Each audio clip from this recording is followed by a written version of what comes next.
humanos somos movidos por aspectos primitivos ligados à sexualidade. É uma das teses, né? É uma das pesquisas que ajudou a desenvolver os métodos de psicanálise clássica, né? Essa partiram desse princípio da sexualidade. Como que isso funciona? Desde quando a gente é criança, então desde quando ali, vou colocar do zero ali até os 13 anos, né? Até os 13 anos. A criança ela tem uma direção sexual, só que passiva, não ativa. Ativa é quando você tem a oportunidade de ir lá e executar. Quando você não tem, você vive aquele momento passivo, né, hormonal, vamos dizer assim. Então ele tem ligado à sua família, né, a seus pais, vou colocar aqui, aos seus pais. Então ele tem esse ponto sexual ligado aos seus pais, pela fato de eles ter uma restrição, não poder ter esse tipo de relação. Então um sentimento que cria vínculo. Segundo Freud, toda relação ela é baseada num contexto sexual, ou seja, vou dar um exemplo aqui mais prático para ficar mais fácil. Imagina o seguinte, você conhece uma pessoa hoje, o que vai determinar um vínculo de proximidade, um vínculo de interação, um vínculo a longo prazo, né? Vamos colocar assim, um vínculo que estende a longo prazo, é exatamente como o seu cérebro relacionado à base sexual vai interpretar. Não estou dizendo que você vai olhar para uma pessoa e você vai relacionar com ela, não é isso. Mas o seu corpo ele vai querer estar próximo da pessoa por causa dos princípios, né, sexuais, ou seja, é o desejo sexual que vai te aproximar de pessoas. É estranho até falar isso, né? Mas segundo Freud, era essa a força de atração entre as pessoas, ou seja, digamos que eu vou fazer uma amizade com alguém, e aí aquela amizade, ela fica uma amizade muito boa, por mais que a gente sabe que é um sentimento que ele é reprimido, porque ele não pode ocorrer, né? O ato sexual, assim, de maneira desenfreada, não é algo nem ético nem moral dentro da sociedade. Mas, segundo Freud, era esse princípio que fazia as pessoas se conectar, se aproximar. Se não fosse esses impulsos que desencadeados por meio da sexualidade, não existiria vínculos, não existiriam, por exemplo, interações. E a gente percebe que ao longo do desenvolvimento da humanidade, a humanidade passou por várias transições, principalmente pelo lado da sexualidade em si, né? Por exemplo, as mulheres hoje, elas acabam tendo uma liberdade maior de usar roupas onde enfatiza mais seus corpos, destacam mais as suas curvas, né? E acabam tendo desencadeando essa atração mais pro lado sexual, assim como homens também, né? Então a gente percebe que a sociedade hoje, ela vive muito em função disso, né? De despertar o desejo alheio, para criar vínculos. E isso é uma ideia muito primitiva. Eu coloquei aqui miséria prisão ligada aos pais, mas é só o princípio de tudo. Então, a sociedade ela é construída, segundo o modelo psicanalítico de Freud, ela é construída dentro desse conceito.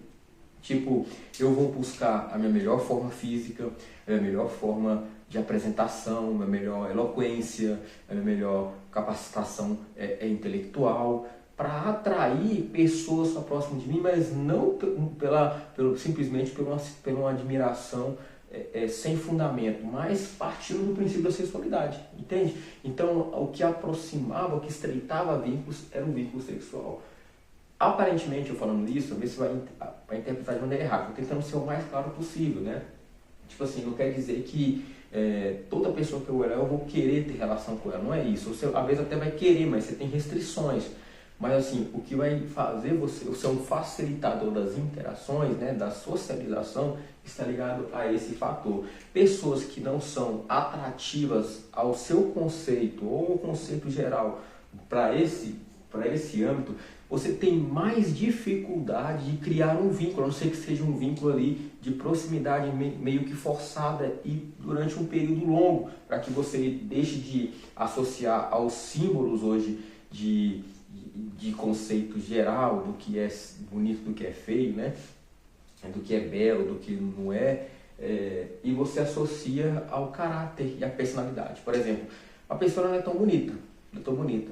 Mas ao longo do tempo você convivendo com ela, vai ver que é uma pessoa inteligente, uma pessoa divertida, uma pessoa disponível sempre que você precisa estar ali. Então essa presença da pessoa acaba suprindo a necessidade da beleza externa, e essa pessoa acaba ocupando o lugar dentro desse âmbito, fazendo você aproximar dela para criar vínculo. Entendeu mais ou menos a lógica?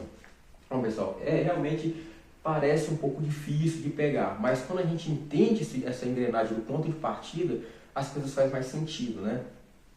E essa tese, ela tem, eu não vou embasar ela diretamente naquilo que a teologia fala, né? Mas a gente entende que para a sociedade crescer e se preservar a sua espécie, só é possível por meio da reprodução. Então faz sentido, de certo modo, a gente enxergar que pessoas não vão se ver somente como pessoas, mas sempre vai tentar achar um ponto de harmonia entre eles para que aquilo consiga gerar.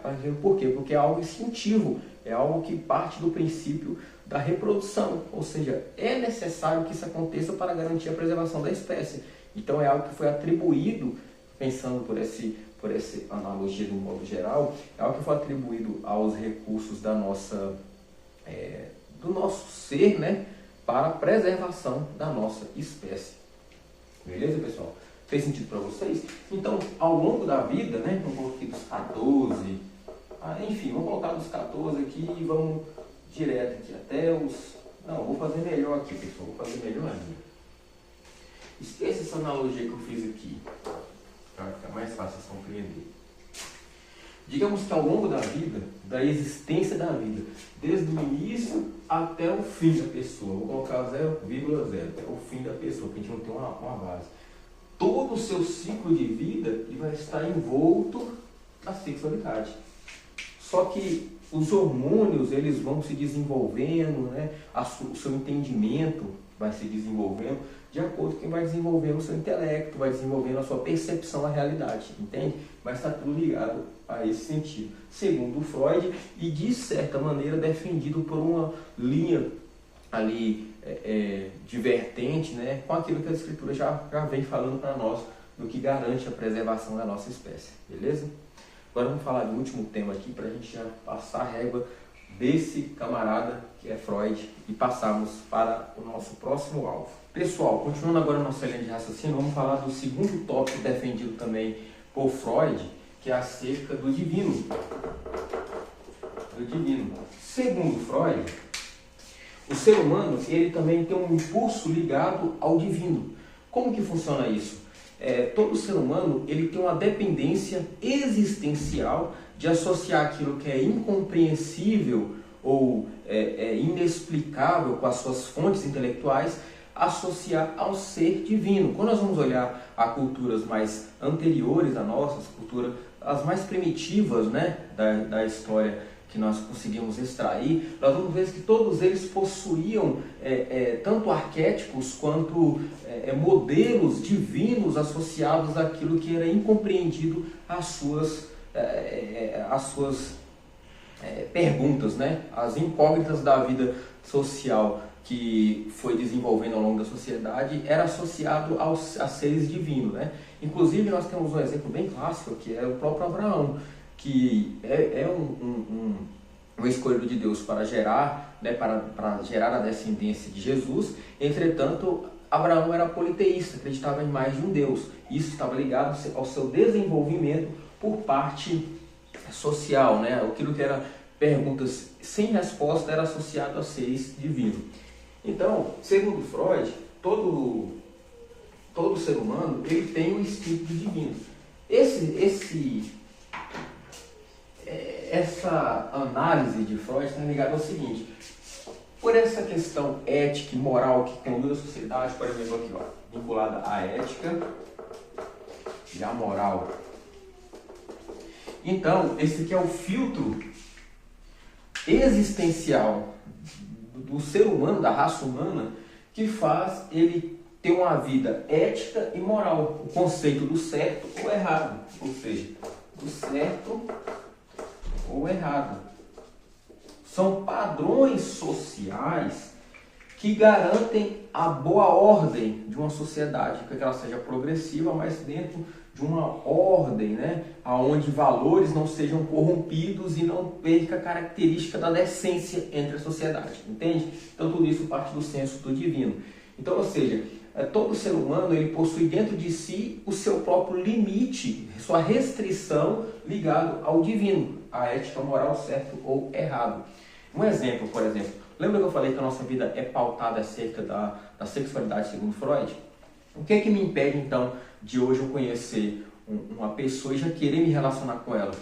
Conceitos básicos de ética e moral do certo e do errado, partindo da lógica do divino, entende? Então, tudo isso que é defendido por Freud, dentro da visão de Freud, né, está ligado também a um princípio direto com as escrituras. Por exemplo, o que as escrituras explicam para a gente acerca disso?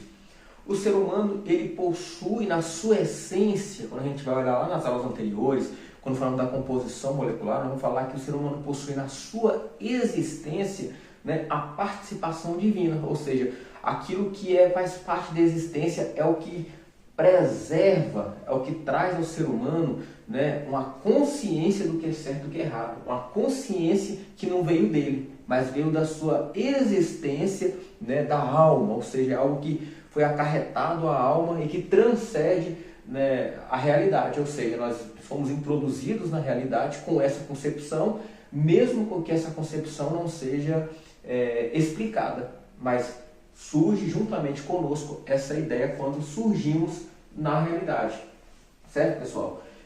Então, agora nós vamos fazer um bate-papo bastante interessante aqui. Espero que essa parte tenha ficado bastante esclarecida para vocês, né? Para a gente poder fazer uma dinâmica aqui para ficar bem mais compreensível, beleza?